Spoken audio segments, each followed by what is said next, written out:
كونوا رحماء. بسم الآب والابن والروح القدس الإله الواحد آمين. الحلقة السابعة من سلسلة كونوا رحماء. عنوان الحلقة النهاردة أيضا يا أحبائي كونوا رحماء، فالرحمة هي تأشيرة أو فيزة الدخول إلى الملكوت الأبدي. زي ما قلنا في الحلقة الماضية ما ورد في متى 25، ربنا هيقول للرحماء: تعالوا يا مبارك يا أبي رثوا الملكوت المعد لكم منذ تأسيس العالم، لأني جعت فأطعمتموني، عطشت فسقيتموني، كنت غريبا فأويتموني، عريانا فكسوتموني، مريضا فزرتموني، محبوسا فأتيتم إلي.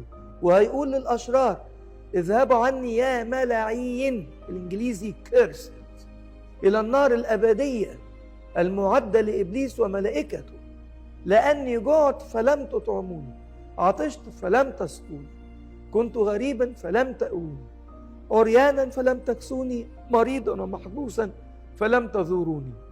أيضا يا أحبائي القديس العظيم يوحنا الذهبي الفم ليه مقالة على الجزئية دي، جزئية إزاي إن الرحمة تأشيرة الدخول للملكوت الأبدي، وعدم الرحمة هتكون سببا للنار الأبدية. فبيقول القديس يوحنا الذهبي الفم: رب المجد في اليوم الأخير سيقول للرحماء الأبرار الذين عن يمينه: تعالوا يا مبارك يا أبي رثوا الملكوت المعد لكم منذ تأسيس العالم. خلي بالكم يا أحبائي، هيقول لهم: أعطيتموني كسرى يابسة فنلتم ملكوت السماوات، أهلتموني لمائدة زائلة، شوية لحمة ولا شوية بصارة، مائدة زائلة، فظفرتم ببر أبدي، سقيتموني كأس ماء بارد فأرويتكم ماء الحياة والراحة، آويتموني في منازلكم فهلم لتكونوا في زمرة الملائكة والقديسين، كسوتموني ثوبا ولو ممزقا فكسوتكم ثوبا من النور، خلصتموني من السجن والاعتقال واعتقتموني من ألمي، فوهبت لكم حضن إبراهيم مقعدا حسنا، وهبتموني درهما من الفضة 20 جنيه فأخذتم نعيم الملكوت الأبدي، أعطيتموني عطايا زائلة ففزتم بأمور باقية لا تضمحل. ثم يلتفت إلى القصاة الذين عن يساره ويقول لهم: ويل لكم أيها القصاة الذين أضعتم حياتكم سدى، وأنتم عندما شاهدتموني في حالة سيئة زجرتموني خارجا. لا لا يا رب، لا، ده الواد فلان والست الفلانية. قال: لا، زجرتموني أنا، شخطتم في أنا، شخطتم في أنا.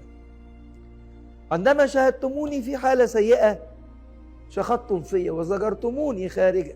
خلي بالكم يا أحباب من الجزئية اللي جاية: يا له من عجب، لأنكم كنتم تروضون الخيل وتهتمون بالحمير والخنازير وتعتنون بالغنم والمعيز، أما المساكين والضعفاء الذين هم أعضائي فلم ترحموهم، لذلك لا ترحمون الآن.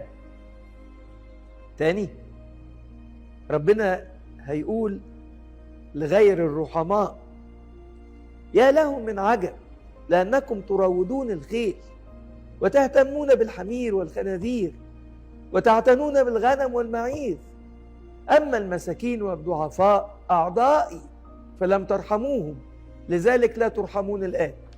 بعدين يقول القديس يوحنا الذهبي الفم في نفس المقالة: كيف لا نستيقظ من نومنا وننتبه إلى أننا مقيمون في بلاد غربة هذا العالم، وأننا عما قليل نعود إلى أوطاننا في السماء، ونحن إلى الآن غافلون عن حمل أموالنا ونقل أمتعتنا إليها.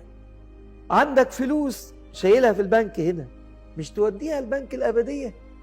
وده اللي بيقوله: ونحن إلى الآن غافلون عن حمل أموالنا ونقل أمتعتنا إلى السماء. لا تكنزوا لكم كنوزا على الأرض، اكنزوا لكم كنوزا في السماء. فبيقول إن الذين يعزمون على الانتقال من بلاد الغربة إلى بلادهم يتكلفون أجرة السفر والانتقال، ويكابدون أتعابا كثيرة حتى يرسلوا أموالهم سالمة. يعني مثلا واحد عايش في أسيوط نقل القاهرة، هيجيب بقى عربيات ويفضل يشيل أمتعته عشان تصل سالمة إلى القاهرة.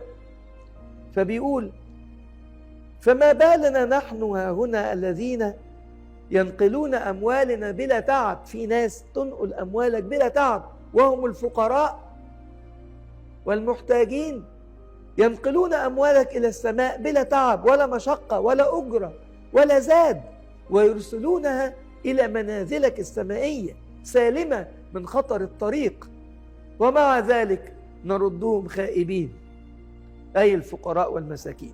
مقالة جميلة، مقالة جميلة. إزاي إنه زي ما قلنا كده في بداية الحلقة، كونوا رحماء، فالرحمة هي تأشيرة أو فيزة الدخول إلى الملكوت الأبدي، وعدم الرحمة هي السبب في الدخول إلى النار الأبدية. إلى اللقاء يا أحبائي في الحلقة القادمة. الرب معكم ويبارككم بكل بركة روحية. لإلهنا كل مجد وإكرام من الآن والأبد، آمين.